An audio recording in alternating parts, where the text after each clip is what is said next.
안녕하세요. 5월 26일 화요일입니다. 어떻게 건강히 다들 잘 지내고 계시지요? 5월 말입니다. 제가 엊그저께부터 좀 몸 컨디션이 안 좋더니 또 이렇게 목이 깔깔하고 기침이 나오네요. 어제 아침에 좀 새벽에 일찍 일어나가지고 성경도 좀 이렇게 정리하고 하다가 컴퓨터로 하다가 뭘 잘못 만졌는지 컴퓨터가 완전히 먹통이 돼버렸어요. 어제. 그래서 도저히 제가 제 선에서는 해결이 안 돼서 컴퓨터 수리점으로 가지고 갔더니 저장돼 있는 거 복구는 못하고 다 이제 밀어버리고 다시 깔아야 된다. 프로그램을 다시 설치해야 된다. 그러더라고요. 참. 컴퓨터 안에 제가 그동안 연구하고 생각하고 그때그때마다 생각나고 떠오르는 것들 적어놓은 자료들이 참 많거든요. 또 설교하고 관련 있는 자료들도 성경 보다가 깨달아지면 즉각적으로 또 이렇게 컴퓨터에다가 메모해서 저장해 놓고 그런 자료들이 참 많아요. 근데 이게 이제 완성이 되면 제가 하드 디스크에다가 외장 하드에다가 이렇게 별도로 또 다시 저장을 해 놓는데 이건 완성이 된 것이 아니고 그냥 그때그때 떠오르는 것들 요지만 간단하게 정리해 놓은 것들이라서 그게 많아요, 양이. 또 설교 관련한 거 외에 이렇게 떠오르는 것들 있잖아요. 이 정부 관련해서라든가 청와대 관련해서라든가 정치 관련해서라든가. 근데 그런 것들이 다 이제 날아가 버린 거죠. 다른 거는 아깝지 않은데 제가 이렇게 좀 특별히 깨달아진 것들을 적어 놓은 것들이 다 날아가서 그게 좀 아까워요. 속상하고. 그래서 어제 컴퓨터하고 좀 씨름하느라고 어제 큐티도 좀 평소보다 좀 늦었죠. 컴퓨터가 말을 안 듣더라고요. 늘 하던 컴퓨터인데 컴퓨터가 말을 안 듣고 그러다 보니까 이것저것 만지다가 이제 다 날아가 버린 거죠.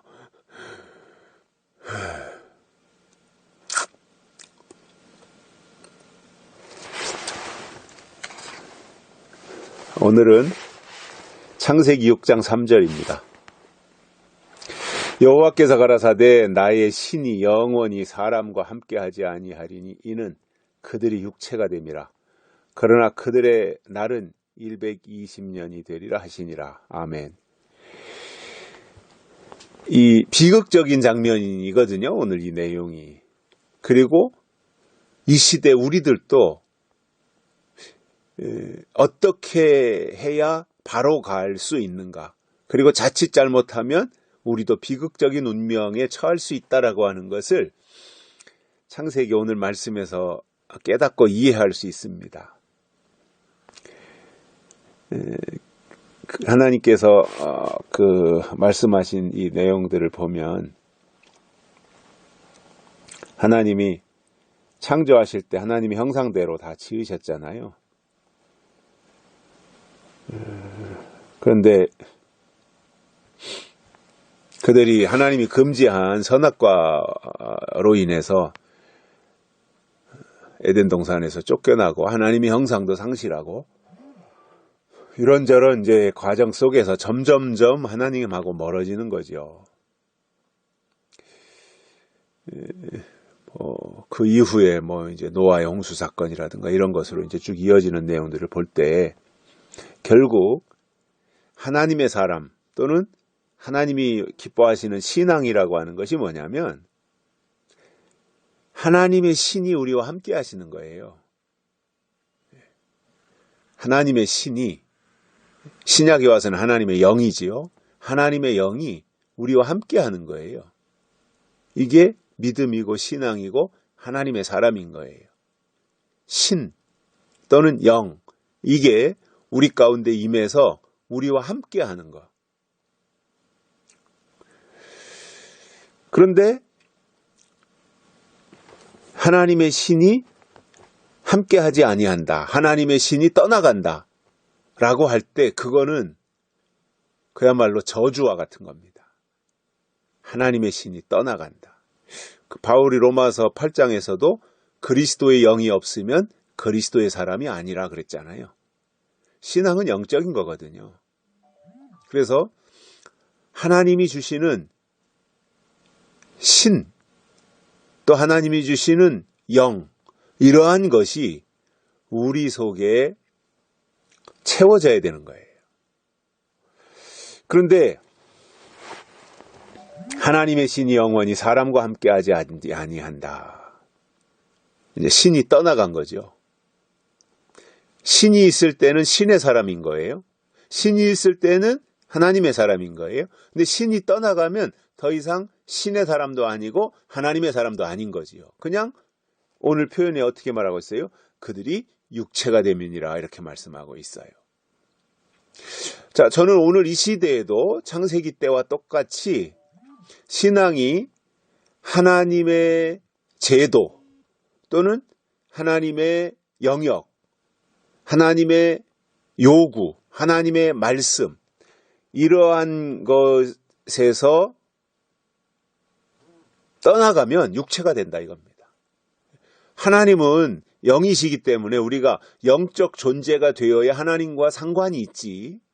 영이신 하나님 앞에 우리 더러운 육체를 가지고 갈 수 있습니까? 안 되잖아요. 그래서 하나님은 성령을 우리에게 보내주셔서 성령으로 인하여 하나님 앞에 나아갈 수 있도록 해주신 거예요. 그래서 영이 없으면 아무것도 아닌 거예요.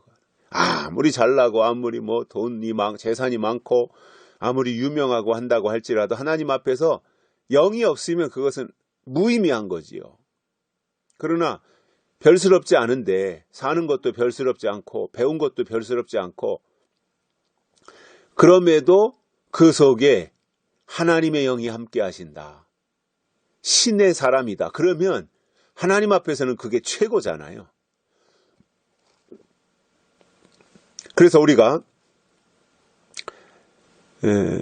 하나님 앞에 부르심을 받고 성령으로 거듭나고 말씀으로 채워지고 그러면 하나님의 신이 우리와 함께 하시는 거잖아요. 그러면 하나님의 신이 우리와 함께하는 그 순간에는 뭐예요? 영이에요. 영의 사람인 거예요. 영의 사람. 영에 속한 사람. 성령의 사람이라는 거지요. 영에 속한 사람인 거예요. 하나님의 영이 함께하니까. 그런데 하나님의 영이, 하나님의 신이 떠나가시면 어떻게 되느냐? 육체가 된다 이거예요. 그래서 저는 오늘 이 시대를 보면서 안타깝고 또 마음 아프고 한 것이 뭐냐면 사람들이 많이 배우기도 하고 지식도 늘고 좋은 시설을 갖춘 예배당도 있고 이 공부를 많이 한 목회자들도 계시고 좋은 설교들을 많이 하고 그리고 교회 안에 사람들이 많이 머물러 있고 이러한 것들은 다 좋은데 선교사도 많이 파송하고 구제도 많이 하고 이런 것들은 참 자랑스럽고 좋은 일인데 그보다 몇백 배, 몇천 배 더 중요한 게 뭐냐면 하나님의 신이 함께 하도록 만들어야 되는 거예요. 하나님의 영이 함께 하도록 영의 사람으로 만들어야 되는 것이 교회입니다. 신앙입니다. 그게. 그런데 다른 것은 다 갖춰졌고 좋은데 신이 떠나갔다. 영이 떠나갔다. 그거는 아무짝에도 쓸모가 없다라는 거지요. 왜냐? 그렇게 되면 육체가 되는 거예요. 하나님은 우리에게 영이 되라는 거예요. 영의 사람이 되고 영에 속한 사람이 되라는 것이 하나님의 요구예요. 그리고 영의 사람이 되는 게 최고의 축복이에요. 그런데 육체가 된다? 자, 은혜 시대 동안 하나님은 이제 많은 사람들을 교회로 부르셔서 영에 속한 사람으로 만들어 주셨어요. 그러다가 은혜 시대가 끝나고 나면서부터는 뭐예요? 영에 속한 사람들이 없어지는 거예요. 그동안 영에 속해 있던 사람들도 점점점 하나님의 영을 상실하고 세상에 속한 사람으로 살아가는 이 모습. 그러니까 신이 떠나가니까 육체가 되더라는 거죠. 육체를 어디 짝에다 쓰겠습니까? 하나님에게 무슨 우리의 육체가 뭐 소중하겠습니까?